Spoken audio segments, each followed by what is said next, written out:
celebrate recovery, I want us to start with just opening in prayer. Thank you, Jesus, for this day. Thank you for this night. I pray that you would just move me out of the way and that you would just let my words be your words.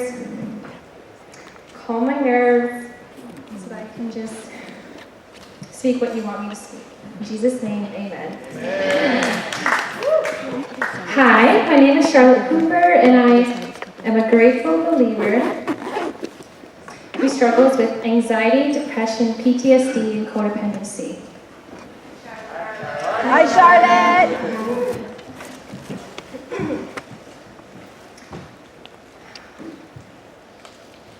As a child, I lived in a dysfunctional home with my mom, who was abusive, and my dad, who neglected me. I had to witness violent fights between my parents, where the cops were called a lot. My mom would chase me around with a knife and beat me. I would lie to the police and social workers, saying everything is okay when I knew it wasn't. I believed the lie that I couldn't speak up about family matters. I didn't know how to deal with it, so I didn't. I remember one specific argument when I was about 5 years old, where my parents were forcing me to choose sides. And I was so afraid that I went to my room and cried all night. All I wanted was for my parents to be happy and to be happy myself. The abuse of violence continued as my mom would take out her angry tendencies on me. A few times she chased me around with a knife, and other times beat me, throw things at me, and would take my car keys from me so I would take them to bed with me.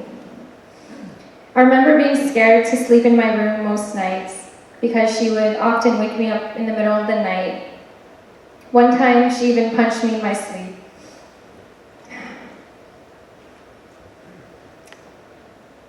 I felt like I was constantly walking on eggshells. One minute she was happy and the next she was violent. I have a brother and a sister, but she specifically targeted me to include daily verbal abusive comments, telling me that I was good for nothing and that she wished she never had me.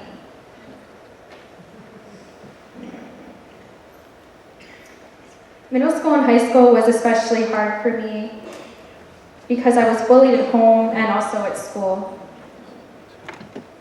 The people were mean and would say that I'm weird and something was wrong with me. The girls would gossip about me and the guys would make inappropriate comments to tease me. I honestly hated life.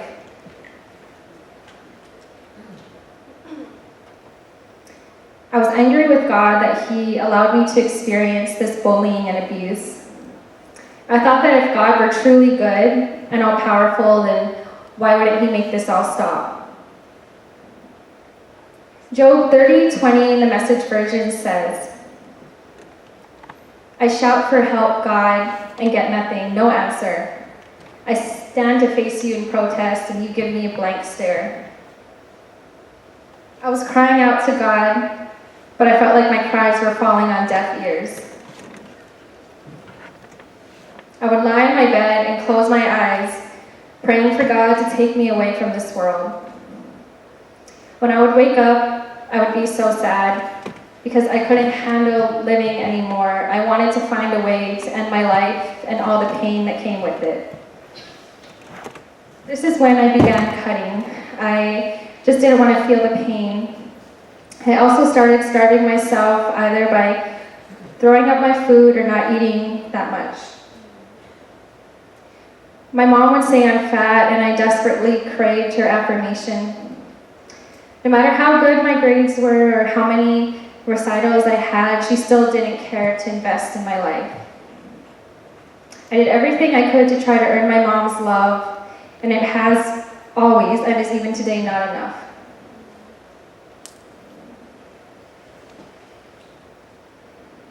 I would clean the whole house, and she would always find that one spot I missed. She didn't even attend my college graduation, and I graduated with highest honors. It was exhausting, frustrating, and tiring. I felt burnt out on her criticism. All I wanted was her love and affirmation. but I guess that was too much for her. But I thank God for the saving grace of my grandparents. They let me live with them for a little while until my grandpa developed cancer, and thank God he survived. And she wanted to take care of him. Even after I moved out, they would still let me stay over a lot of the time to escape. And I consider them more of my parents than my actual parents. They taught me what a healthy relationship looked like and how family is supposed to be. They loved me the way that I should have been loved by my parents. And I think there's a picture. Yeah. These are my grandparents. Really, my parents. They supported me through my undergraduate and many other ways. They are my saving grace in the midst of my family's dysfunction.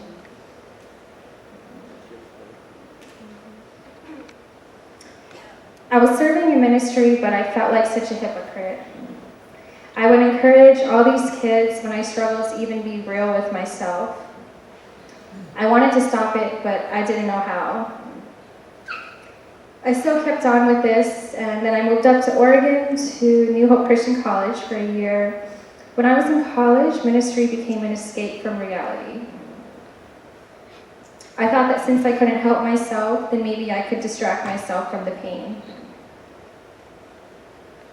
But when I was alone in my room, I became so depressed because I had nowhere to hide. I had to actually feel the emotions, and that was scary to me. So I tried to find more ways to busy myself. But that soon had me hitting a wall when my life drastically changed forever. There were some situations with a man that happened in Oregon that made me angry at God. I felt physically violated by him, and I worked to avoid him. I remember going up to the cross, and I had a yelling match with God. I said to him, "Why, God, why? After everything that I'm trying to manage, why would you let this happen to me?" When I was about 19, my parents had one of the worst and biggest fights. I thought that for sure they were done, but I thought wrong. My mom had stabbed my dad and was detained in jail for a day or two. Honestly, I'm glad I didn't witness it, because this would probably be even harder to talk about. I was so scared for my siblings and for just my family. So I flew home from Oregon and ended up staying in Hawaii to finish up my degree at Pac Rim. And then I got involved with youth ministry again. I tried to be a good leader by living up to a set of standards that I put on myself. I constantly found myself depressed and dissatisfied with life, even though I felt like I was doing good things. I had to begin to deal with my feelings of inadequacy and my performance-oriented mind. I graduated from Pacific Rim Christian University with a Bachelor's of Art in Pastoral Ministry in 2017 with highest honors.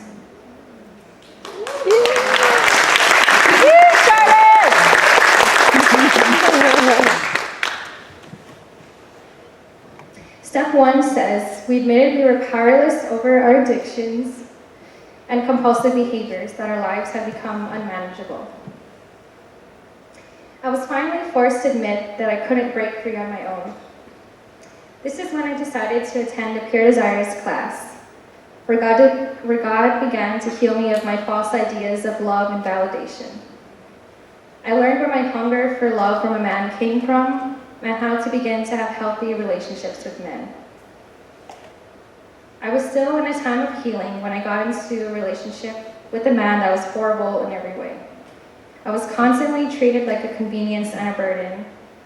Although I felt scared to leave, the fear of being alone was worse than being treated badly. I so desperately craved love at any and all costs, even if it meant being treated badly.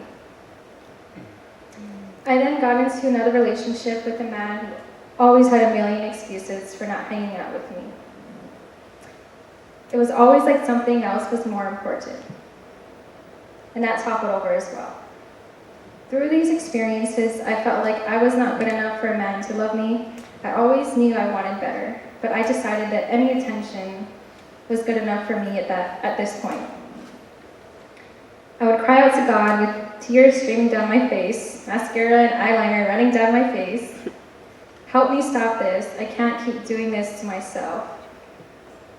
But I don't know how to stop. Help me before I do something worse to my heart.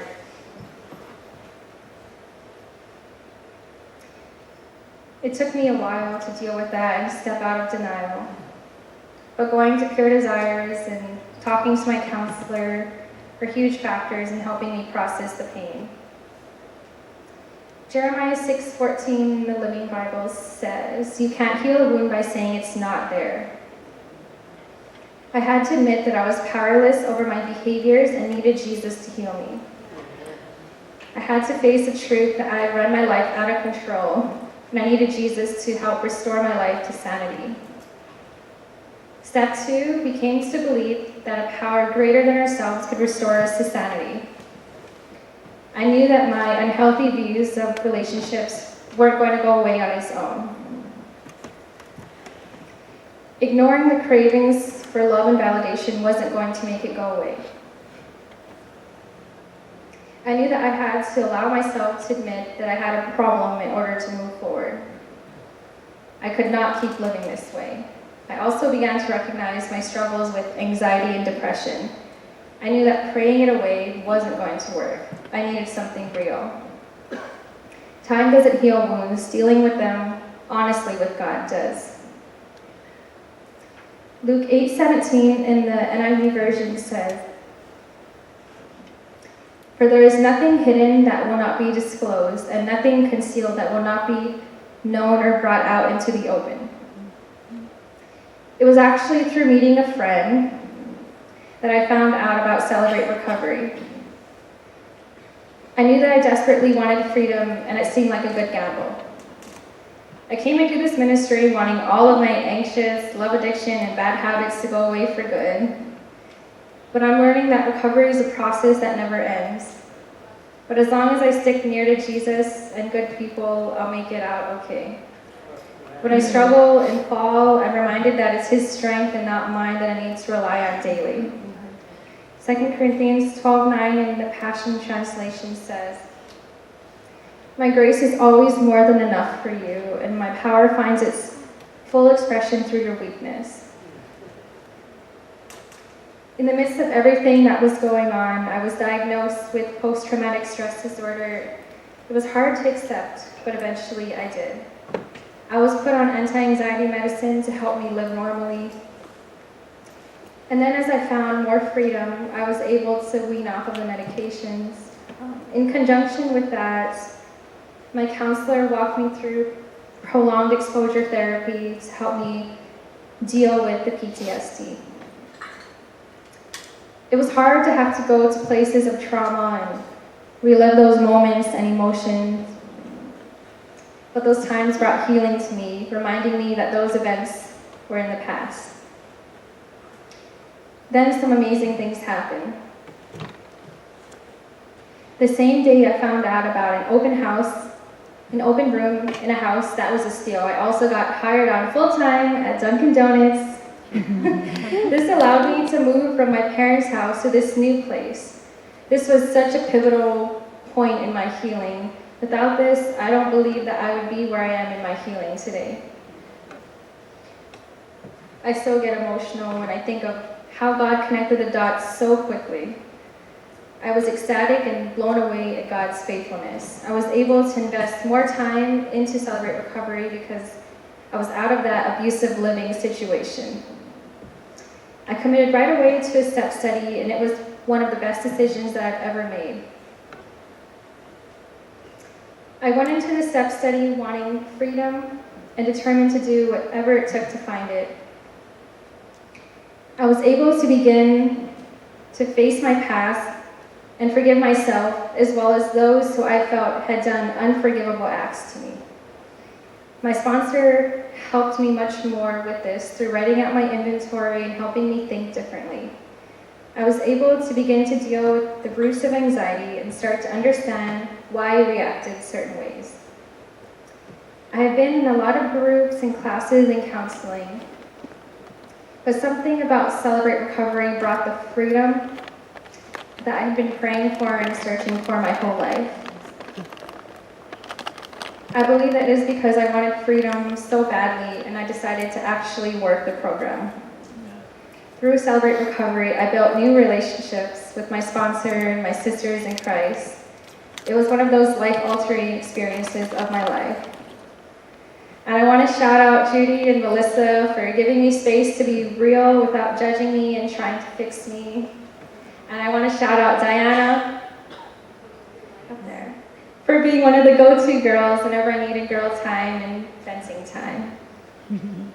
Jeremiah 29:13-14 in the Message version says, "When you come looking for me, you'll find me. Yes, when you get serious about finding me and want it more than anything else, I'll make sure you won't be disappointed." God's decree. I'll turn things around for you. I'll bring you back from all the countries into which I drove you. God's decree. Bring you home to the place from which I sent you off into exile. You can count on it. Today, I attend the Sanctuary Christian Fellowship, where I have the privilege of serving as a youth leader and helping with the PowerPoint presentation. I'm the healthiest I've ever been emotionally, spiritually, and mentally. I'm finally in a godly relationship with a man that has supported me on my journey along this road to healing. The only bad part is I have to root for the Dallas Cowboys and Golden State Warriors, and I hate LeBron James. Anyways, I thank God for him and his whole family for helping me to heal by changing my picture of a family with dysfunction, abuse, and neglect to a godly family of love, respect, and a mirror of Jesus' love. I'm excited for just this season of life that God has put me in, being a youth leader, working as a barista. Yeah, I have to brave those morning coffee zombies that come in. Living in a healthy home environment and enjoying a healthy relationship with my best friend, growing together, and learning more about God and each other. I was able to face my mom and set boundaries. Although she doesn't respect the boundaries, it was something I had to do. I did it thanks to the great support from my CR friends and family and God's strength, of course. Dealing with my dad's abandonment of me is another key to moving forward. It is something that I continuously deal with. I'm trying to keep that relationship with him, but it's hard because he lives in denial that anything is wrong with my mom. But something super amazing happened a few days ago. I ran into my dad and I was able to actually give him a hug and say I love you, which is something I never could have done my whole life. So that is awesome. This road to recovery is painful at times, but I'm learning to hang on even when I would rather just give up. With Jesus and my support team, I'm reminded that I'm worth being loved, and I am loved. Hebrews 12:1-2 in the Passion Translation says, "As for us, we have all of these great witnesses who encircle us like clouds. So we must let go of every wound that has pierced us and the sin we so easily fall into. Then we will be able to run life's marathon race with passion and determination, for the path has already been marked out before us. We look away from the natural realm, and we fasten our gaze onto Jesus, who birthed faith within us and who leads us forward into faith's perfection. His example is this. Because his heart was focused on the joy of knowing that you would be his, he endured the agony of the cross and conquered its humiliation, and now sits exalted at the right hand of the throne of God. I'm learning to be honest about my hurts, remembering that inch by inch, everything is a cinch, but yard by yard, everything is hard. I'm learning to take my recovery one day at a time to keep myself from getting overwhelmed. I try to also remind myself of how far I've come, reminding myself that my anxiety and panic attacks are further apart.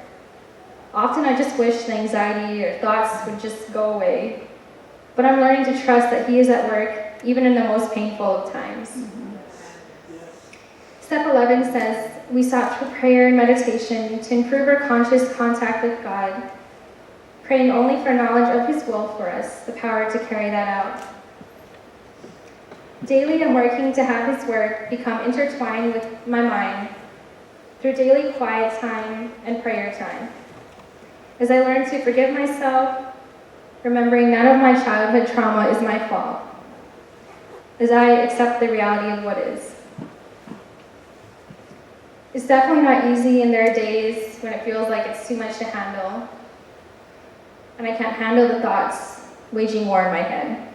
But God sends gentle reminders to remind me that I'm never alone.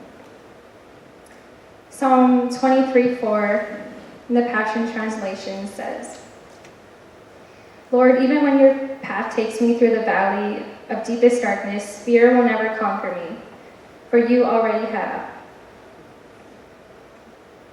You remain close to me and lead me through it all the way. Your authority is my strength and my peace. The comfort of your love takes away my fear. I'll never be lonely, for you are near. If there is a shadow, then there has to be light, and that light is Jesus, the light of the world. He lights the seemingly dark path on my roads to recovery. He leads me through the ongoing anxiety, self-condemning thoughts, and depressing thoughts to a place of freedom and light. James 1:2-3 in the Passion Translation says, For you know that when your faith is tested, it stirs up power within you to endure all things. And then as your endurance grows even stronger, it will release perfection into every part of your being, until there's nothing missing and nothing lacking. I began my journey dealing with anxiety and depression at first because that was my biggest struggle. And then I later found out that I had to intentionally face my past trauma due to PTSD. I'm still healing and working through new things that God brings up, like my struggles with codependency. This new area is not pretty, and I'm learning how my codependent behaviors that seemed normal to me were influencing my relationships in unhealthy ways. I'm now learning what codependency is and what sobriety looks like. I've also learned how to have healthy communication despite my destructive thought patterns and habits.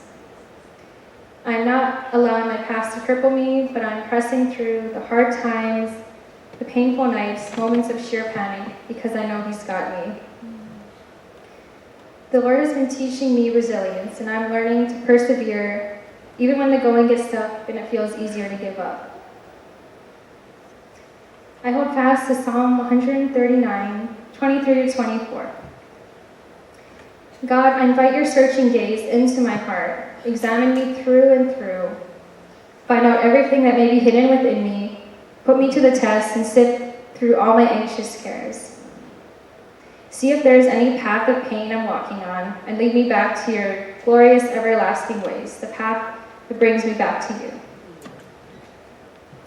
When I'm tested and pressed, I remind myself that God is continuing to prepare me to share my story. He is adding bits and pieces each time I allow Him to sift and search me. I daily pray this prayer because I know that I need God to keep sifting and pruning me if I want to continue to grow and stay on the path of sobriety. As I let Him do these things, He will open doors and do things that will make me stand in awe of Him. 1 Corinthians 2:9-10. This is why the scriptures say, things never discovered or heard of before, things beyond our ability to imagine. These are the many things God has in store for all His lovers. I don't just come on Monday nights, I make Celebrate Recovery a part of my daily routine. It's a daily process of renewing my mind. Even though I'm at a good place, I still have to keep checking myself through daily inventory, because it's so easy to slip back into old thinking and living patterns if I'm not careful. I continually am working for these steps to become intertwined with who I am. I ask God to daily search me out and make me more like Him. There are times when I have to get on my hands and knees with my face to the ground and say to God, God, I need you bad, help me.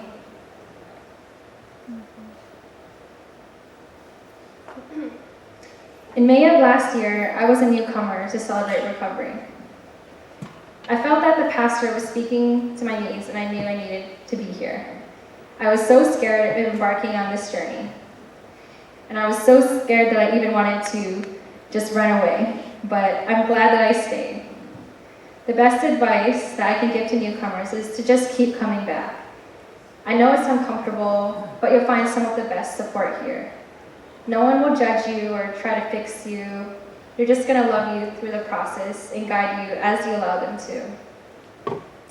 CR works if you work it. If you commit to the DNA of this ministry, then you will experience healing.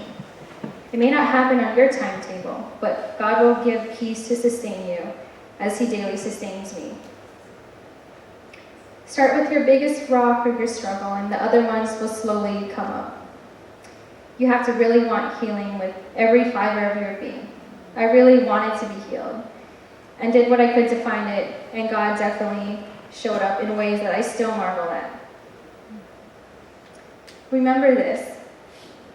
There is no condemnation in Jesus because He died that we could all be free from striving and performing as we experience His love. This is especially hard for me. I know the truth of this, but I still find myself trying to win God's approval or be good enough for His love. Romans 8:1. So now the case is closed. There remains no accusing voice of condemnation against those who are joined in life union with Jesus, the Anointed One. Step 12 says, having had a spiritual experience as a result of these steps, we try to carry this message to others and practice these principles in all our affairs. Because I've experienced the life-changing impact of what Jesus has done in my life, I enjoy giving back. I have the privilege of co-leading the women's codependency group with Regina. I am encouraged and strengthened with these group of ladies. I have learned so much more about myself and have been able to peel the onion, in a sense, a little bit deeper. I also am privileged to co-lead the youth ministry with Tyler at his dad's church. I enjoy being able to share and encourage the younger generation to keep holding tight to God's truth. I have a huge heart for reaching the next generation. Maybe then they won't have to be here when they're older, although I believe everyone needs Celebrate Recovery. I'm excited to see where and how He will have me serving and doing for Him in the future. I'm open and I'm ready. God has a funny way of taking our hurts, habits, and hang-ups and making it into pictures of His redeeming power. I'm also in the process of applying for school in hopes of being a licensed mental health counselor one day. Because of my struggles with trauma and anxiety, I desire to be in a position where I can too help others find healing.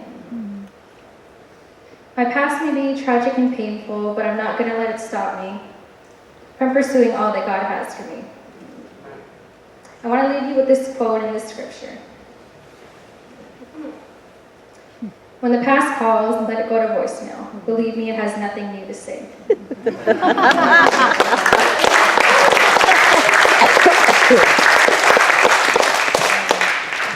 Isaiah 43:18-19. Forget about what's happened. Don't keep going over old history. Be alert, be present. I'm about to do something brand new. It's bursting out. Don't you see it? There it is. I'm making a road through the desert, rivers in the Badlands. I may not be where I want to be, but thank God I'm not where I used to be. My name is Charlotte Hooper, and thank you for letting me share.